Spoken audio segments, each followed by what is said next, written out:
So I'd normally start by asking kind of like how did you get into the fitness industry, but you're kind of on your way into the fitness industry. So kind of tell us a little bit more about how your kind of route in.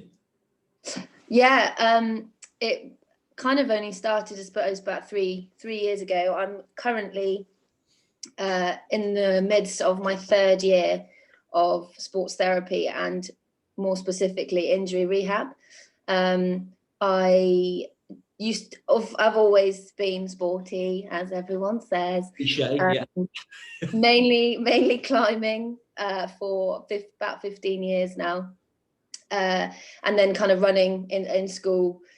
But I basically got injured so much that I had a real interest in why it was happening and the different process of recovery.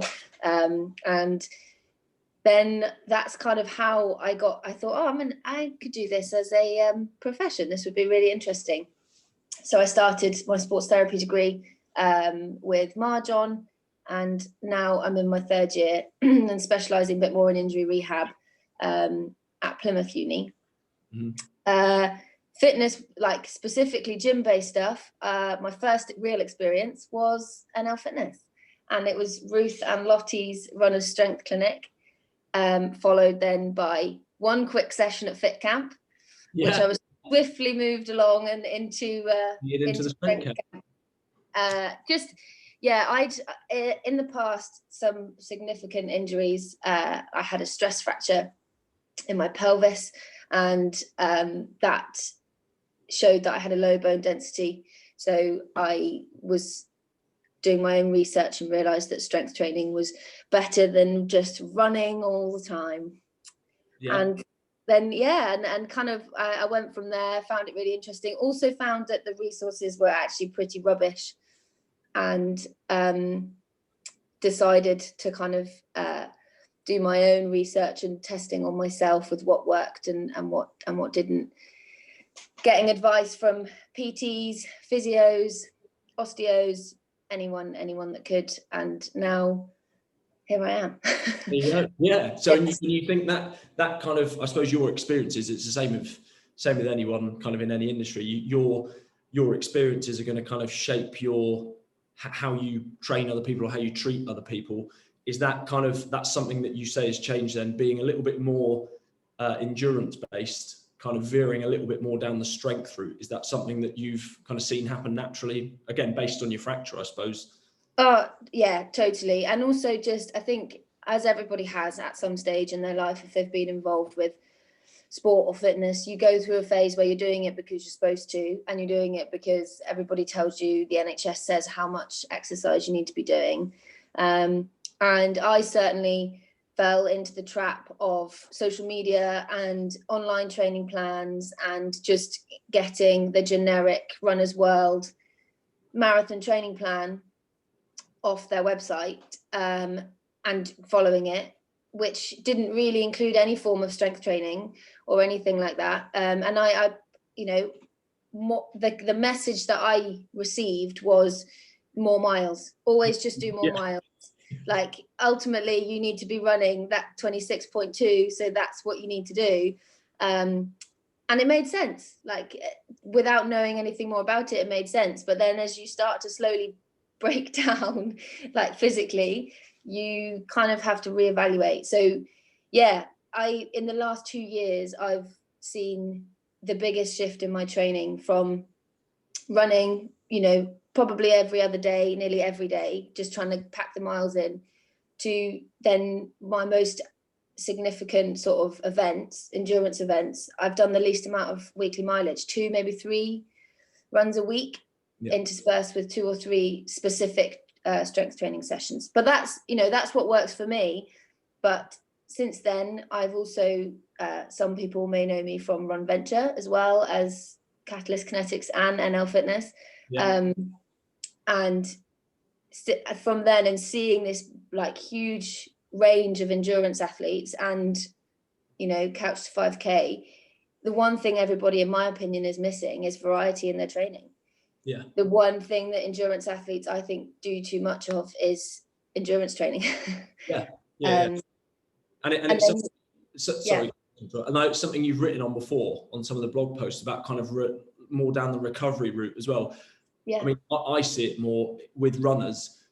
Again, this might just be my view, but more with runners, I tend to see it's quite easy with a run to literally put your trainers on and start running. If you've got half an hour, most people are going to run for half an hour, as opposed to warm up for 5 minutes, run for 20 minutes, cool down for, do stretches for 5 minutes. Do you notice it more with strength training that there is a little bit more of an emphasis on recovery, and I suppose it's why you're kind of focusing more on rehab and you veered more towards strength, that strength training encourages you to almost try and recover a little bit more, put more energy into recovery? Yeah, totally. And I mean, I think I totally get why people go for running. I completely understand that. Family life or busy working life, like you say, put your trainers on, 30 minutes out the door, you can get 5K done. You've got outside, all the things, again, that we're told we should do. It ticks all those boxes. But it's actually a really complex set of movements that you're suddenly asking your body to do, especially if you're, sedentary for most of the day. And you can usually get away with 5K or whatever without needing too much recovery. You can get up and get going the next day. With strength, especially if you're new to it, you'll know about the first time you do squats or deadlift or anything like that. You'll know about it for days, and that can actually put people off because, well, I'm not going to do strength if it's going to write off the rest of the week for my running. But actually, what we see is that you can get such a huge amount of benefit from, even if you have to have a rest day the other side, which would be beneficial, and I would absolutely advocate. You can get so much more benefit from making yourself strong so that you can run stronger, you can run faster, you can run harder and longer, and all the things you want to do.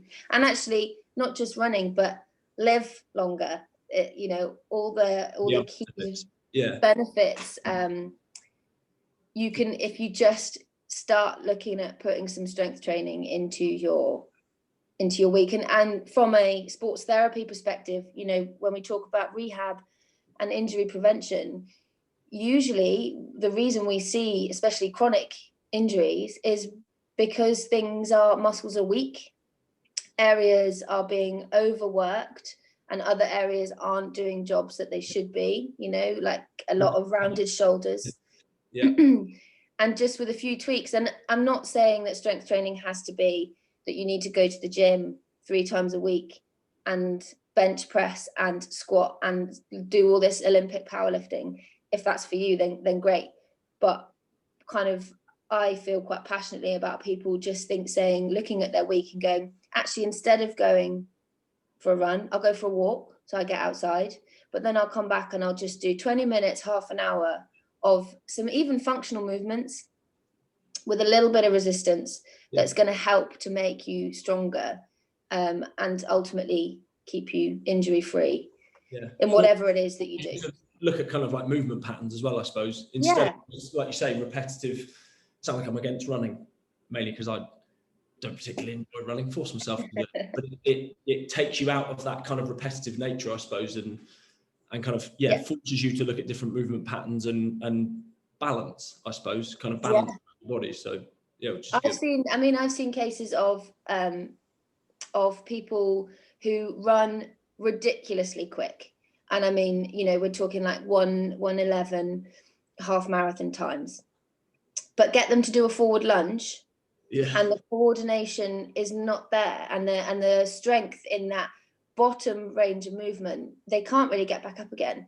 And then gradually, and this was this particular client that I had, over 4 weeks, went from really not being able to work out where on earth their arms or legs were in space, their proprioception, to squatting 40 kilos really well, and then went on to win an event outright and get a PB in their half marathon. So little things like that just show how beneficial it can be. And that was 1 session a week, 1 hour a week, for for 4 weeks. Obviously, I recommend continuing, but that was just a quick example of how beneficial it can be. And from a not just that's a sort of professional experience, but my personal experience. I recently had another DEXA scan because I recently had another stress fracture, and I do follow my own advice as well most of the time. But I about 3 years ago, when I had this first stress fracture, I had a bone density scan, and my T-score, which is how they tend to measure bone density, was minus 1.5, which was osteopenia. So it's the thing that predecesses osteoporosis, basically. So that's pretty worrying. Pretty bad. Yeah. But in that 3 years, a lot. So I had another one, but that was in my shin in the summer, this year, 2020. I strength trained. I started focusing a lot more on my diet. I started working with Sarah, the nutritionist, who I think you've done a series with, working with you, Nick, and Ruth, and seeing Lottie, and kind of having sort of a much bigger focus on what was going on, rather than just looking at the running side of things, or climbing actually as well. I was doing a lot of. And I've recently had another DEXA scan that showed that my T-score is now minus 1.1, which is moving in the right direction without the need for any drugs. Yeah, perfect. So perfect. A fairly, say, simple intervention. It's good. Yeah, good definitely. Now, you're, like we say, you're kind of still on your way into the industry, but you're kind of quite big on women's training. Yeah. Kind of talking about, working around the physiology of females and how they can kind of train around that, nutrition, training, etc. Are there any good kind of resources or tips you give people kind of based on that? Yeah, I mean, again, that's another area that's hugely under-researched, as I've discovered. And it's through, again, my own personal experience that I have gone into this. The low bone density was linked hugely to hormones, as we know anyway. Women, usually when they hit the menopause, they see a real decrease in bone density. So that's another really good time to think about strength training. But also, we see women's physiology and men's physiology is so different, like completely different. And it's never really, people don't talk about it. And they're starting to now. And there are some really big pioneers that are doing some great research and making some great changes to this. But women themselves aren't aware of it as much. We just get told, the same calories, the same training plans, you lift the same way, you train the same way, it doesn't matter what day of the month it is. And actually that doesn't really work, because we have these hormones that go like this through the whole month, and they control everything. And if we could start to look at that full month, rather than just the 1 week that we're so used to thinking is just that 1 week of when you're on your period and that's it. It's actually, if we start looking at a whole month, that analysing our menstrual cycle and using it to our advantage has been found to be a massive ergogenic aid to training. So huge benefits. And so I know Ruth uses it as well. There's an app called Fitter, FITR. And it's great because it's specifically for tracking your menstrual cycle over the full month. It tells you the different phases, of which there are 4 different ones, when you might find you're able to make peak adaptations, when you want to go for the PBs, you want to push a bit harder, when you'll probably be feeling really good. Unfortunately, that time is quite limited. But you can then work with the other times to improve other key areas, low resistance training, low intensity training, flexibility, taking it easy. I also find, not just physically, but psychologically, to actually start to understand what's going on with your body in that month makes it so much easier. You can give yourself a break. Play it to your advantage. Yeah. Yeah, you're not being crazy.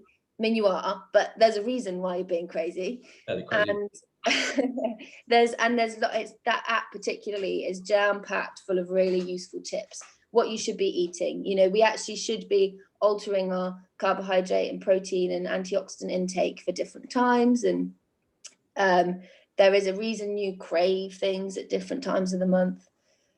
So yeah, and it's an area that is that's really interested me for a little bit, and I've done, like I said, my own personal experimenting with it, and I have seen how it can work and how it can make so much sense once you start writing it down. And it might take a little bit of time to actually show what's going on, but it's worth just, even if you don't want the app, just start diarising what your month looks like, how you're feeling, how did that run, how did that session feel, you know, and looking at what time of the month it is, you might be able to connect the dots and go, do you know what, I'm not going to do that tempo run today, I'm going to do that next week. Yeah, piece it all together. Yeah, makes it a bit easier. It does, definitely. What's the book that you're reading called again? Yeah, so almost as if we've planned it. Got it there. Yeah. So Stacey Sims is the lady who is one of the key pioneers. Loads of podcasts if you're into that kind of thing. But this book, Raw, How to Match Your Food and Fitness to Your Female Physiology for Optimum Performance, Great Health and a Strong and Lean Body for Life. Highly recommend it. It's not hard to read, but it's, you know, she does, everything is peer reviewed research. She does a lot of the testing on herself.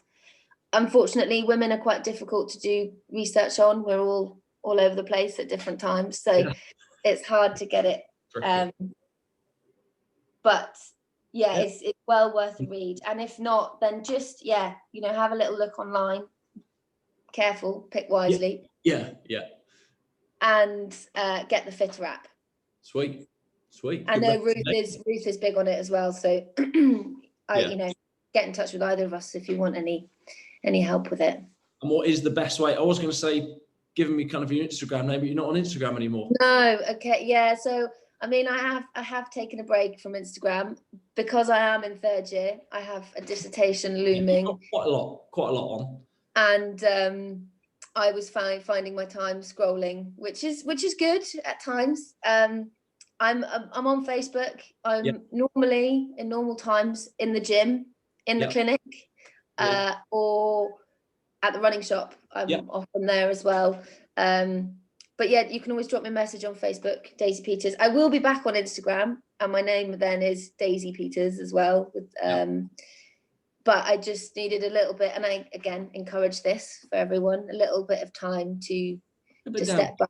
Yeah, and I think when my dissertation's done, I'll make a move back. But maybe hop back on. At the moment, I don't need the distraction. Nice one. Well, thank you very much. We'll see what questions we get back from this, and then maybe look at doing something. Yeah, of course. Thanks for having me. Cheers, Daisy.